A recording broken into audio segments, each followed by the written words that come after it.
नमस्कार साथियों। जैसे कि कल मैंने आप लोगों को बताया था कि हम आधुनिक भारत का इतिहास पढ़ेंगे और इस क्रम में उत्तर मुग़ल से शुरुआत की थी हम लोगों ने। अब हमें आगे उत्तर मुग़ल में ही जो आगे के सम्राट थे, मुग़ल सम्राट, उन्हें पढ़ना है। इसे मुग़ल साम्राज्य का पतन भी नाम देते हैं बहुत सारे लोग, और कुछ लोग इसे उत्तर मुग़ल का नाम देते हैं।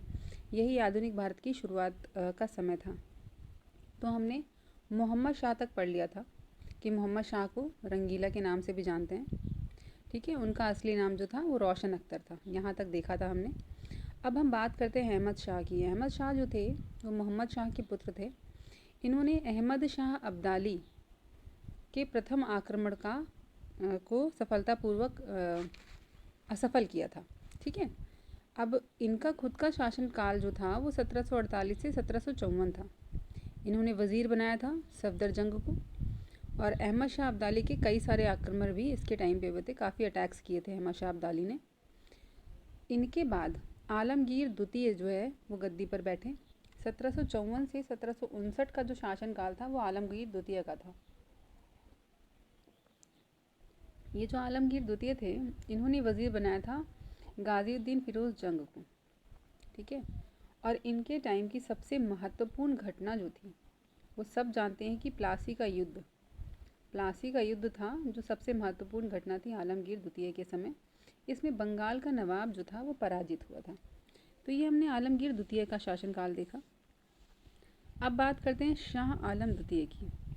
ये 1759 से 1806 तक मुग़ल साम्राज्य की गद्दी पर बैठे रहे। इनका मूल नाम था अली गौहर, और इनके समय की जो घटनाएं हैं ये कई बार पूछी गई हैं परीक्षाओं में।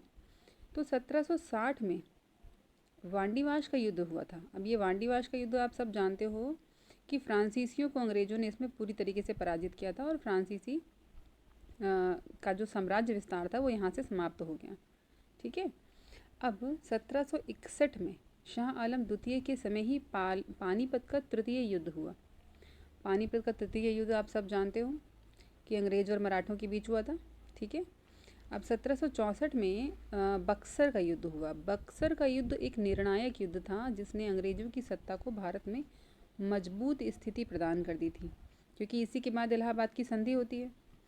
अब जो बक्सर का युद्ध है, इसमें हेक्टर मुनरो ये थे अंग्रेज नेता। इन्हीं के नेतृत्व में त्रिगुट को पराजित किया गया था। अब ये त्रिगुट में कौन कौन लोग शामिल थे? तो इस त्रिगुट में शाह आलम शामिल थे जो कि स्वयं मुग़ल सम्राट थे। शुजाउद्दौला शामिल थे जो अवध के नवाब थे, और मीर कासिम थे जो बंगाल के नवाब थे। ठीक है, इन तीनों को पराजित किया किसने? हेक्टर मुनरो के नेतृत्व में अंग्रेजों ने। अब इनके बाद शाह आलम के बाद मुग़ल सत्ता की गद्दी पर बैठे अकबर द्वितीय। अंग्रेज़ों के संरक्षण में आप जानते हो कि इलाहाबाद की संधि में जो है दीवानी का अधिकार दे दिया गया था अंग्रेज़ों को, तो एक तरीके से इनडायरेक्ट सत्ता अंग्रेज़ों के हाथ में आ गई थी। तो अकबर द्वितीय को इनके संरक्षण में पहला मुग़ल बादशाह बनाया गया था। संधियाँ मैं आप लोग को बाद में अच्छे से बता दूंगी सारी। अभी ये आप मुग़ल साम्राज्य का जो पतन था, उत्तर मुग़ल थे, अभी हम इनको देख रहे हैं। ठीक है, तो अकबर द्वितीय जो इनके अंग्रेज़ों के संरक्षण में पहला मुग़ल बादशाह बना, इसके समय का एक महत्वपूर्ण युद्ध है जो बहुत बार परीक्षा में आ चुका है। वो था तृतीय आंग्ल मराठा युद्ध। 1817 से 1818 के बीच हुआ था ये। इन्होंने, अकबर द्वितीय ने राम मोहन राय को राजा की उपाधि प्रदान की थी और ब्रिटेन भेजा था ताकि उनकी पेंशन की वृद्धि हो जाए। इनको पेंशन काफ़ी कम मिलती थी अंग्रेज़ों की तरफ से। तो राजा राम मोहन राय गए, लेकिन परिणाम शून्य रहा उनको भेजने का, और राजा राम मोहन राय की वहीं पर मृत्यु भी हो गई 1833 में। ब्रिस्टले में समाधि है उनकी। ये क्वेश्चन कई बार पूछा जाता है कि राजा राम मोहन राय की जो समाधि है वो कहाँ पर स्थित है।